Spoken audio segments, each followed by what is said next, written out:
Right now on Denver 7 News at 6 a.m. They were going at least 100 miles an hour, at least. A dramatic ending to a police chase in a quiet Denver neighborhood. I'm Denver 7's Veronica Acosta. We're diving into police protocol on chases through residential neighborhoods like the one we're in this morning. The Broncos' search for new ownership enters a new phase. Who's considered the front runner to buy the team? Plus an incredible finish to Game 2. One man alone.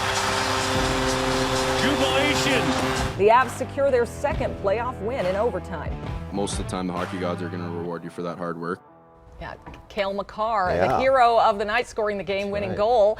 Thanks for joining us. I'm Nicole Brady. And I'm Brian Sanders. Happy Friday morning to you. Yeah, Ball Arena was rocking last night.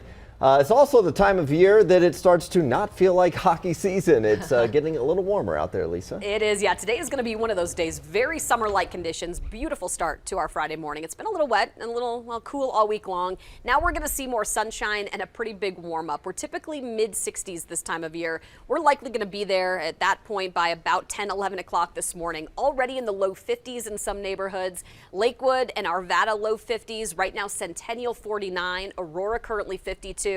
It's a nice start. Your kids can get away with t-shirt and shorts today for sure. By the time they get home and off the bus, we're going to be at about 78 degrees with it looks like a little mix of sun and clouds today, but highs will be right around 80 here in town.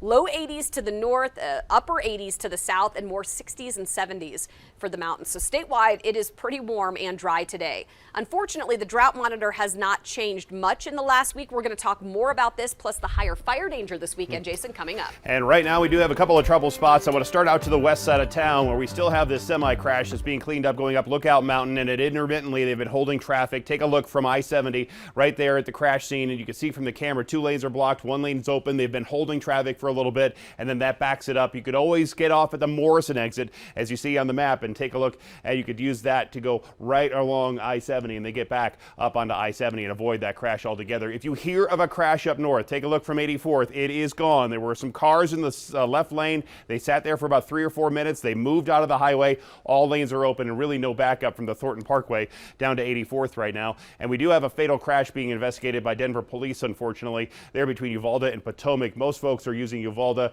and Maxwell and Crown to get around it, basically between Peoria and Chambers, and it will be closed down for that investigation. Well, now to another scary scene on a road. This was in a residential neighborhood, though. Take a look at this video here. A shooting and police chase ended with a patrol car flipped completely upside down right next to people's homes. Denver 7's Veronica Acosta joins us live where this happened yesterday. Veronica, there are questions about why police were racing through a residential neighborhood. So nothing forbids officers from pursuits in neighborhoods, but DPD's operational manual does say that officers should consider the nature of the area before engaging in one. You can see it behind me. There are a lot of homes in this area on either side of the street, a lot of families that live here as well, many of them telling us that what they did was try to get inside as fast as they could. They were going at least 100 miles an hour, at least. We just took our kids inside and made them stay inside. It was pretty fast, but it all happened and right when they came over those dips, you could hear all the cars hit the bump, so they were going fast because you could hear that when they bottomed out.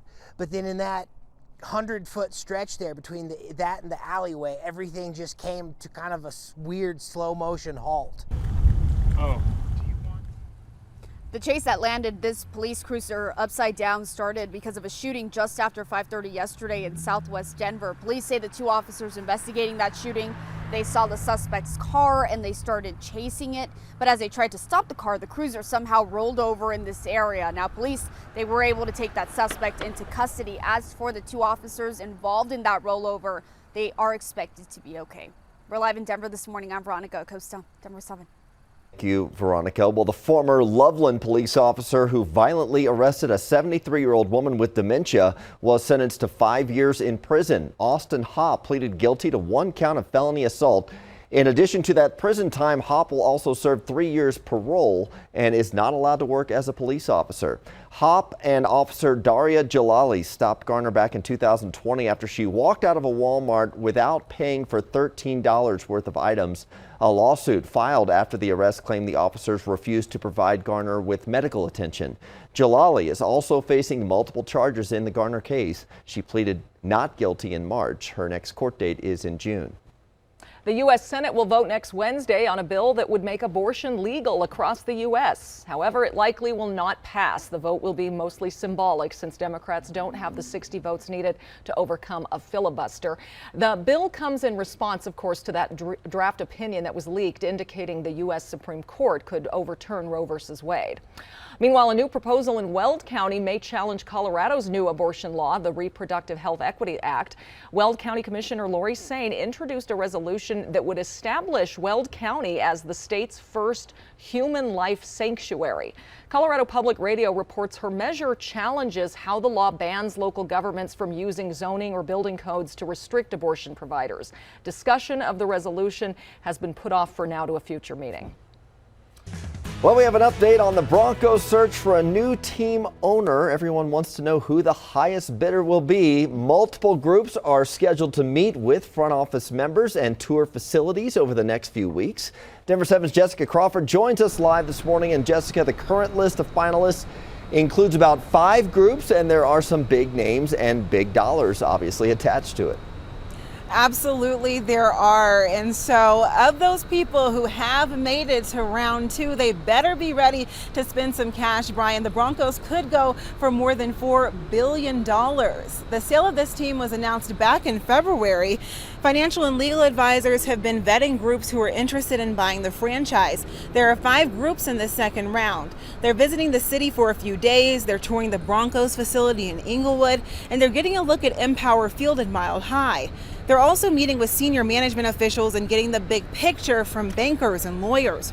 Our Broncos insider Troy Rank has Walmart heir Rob Walton as the front runner. He's worth $70 billion. Billionaire businessman Josh Harris also reportedly in the running with NBA legend Magic Johnson in his ownership group. If you're wondering about Peyton Manning, he hasn't been connected to any prospective Broncos ownership group at this time. John Elway, though, has publicly expressed interest in being a part of a Broncos ownership group. And the purchase of the Broncos really could break records. The Panthers currently hold the NFL record. They sold for about $2.3 billion back in 2018. Live in Denver, I'm Jessica Crawford, Denver 7. Will the package include a new stadium? We will find out. The Avalanche, meanwhile, have taken a commanding 2-game lead in their playoff series against the Predators. They won in overtime last night. Exciting finish thanks to this goal from Cale Makar. For us, it's just keep working. We felt like we were on them the whole third period, and eventually, most of the time, the hockey gods are going to reward you for that hard work. And for us, we were able to get a lucky one in overtime. But no, it's an exciting game when it's like that for us, and we just have to make sure that we can continue that every game. Yeah, got it off the rebound there. Took 50 shots to net 2. The Avs are on the road at Nashville for Game 3. Puck drops tomorrow at 2:30 p.m. Also, don't forget to join us tomorrow morning for the Dumb Friends League's Furry Scurry, which is back in Washington Park this year. There are in-person and virtual options for this. You can sign up on furryscurry.org. Denver 7 is a proud sponsor. Lisa, good dog walking weather in the forecast. Yeah, it's going to be pretty warm though tomorrow. Take a look. The fun run starts at 9 o'clock tomorrow there at Wash Park. We're going to probably be in the mid-60s already by that point. The winds will start to pick up a little. Event goes till noon. We're going to be at near 80 by lunchtime, breezy and warm. We'll talk more about the winds and the higher fire danger here this weekend. Coming up, Jason, on the Super 7 in just a minute. And the East Side Drive looks for the most part okay, at least on 225. There is one crash on the southbound side of Havana right at Dartmouth. So a lot of folks use that coming off of Parker Road to then connect with Havana and get on over to I-25. Air Tracker 7 will be over that in just a little bit. We'll take a look at it from our vantage point in just a minute. You're being charged more when you swipe your credit card. Why the companies say they need that extra money.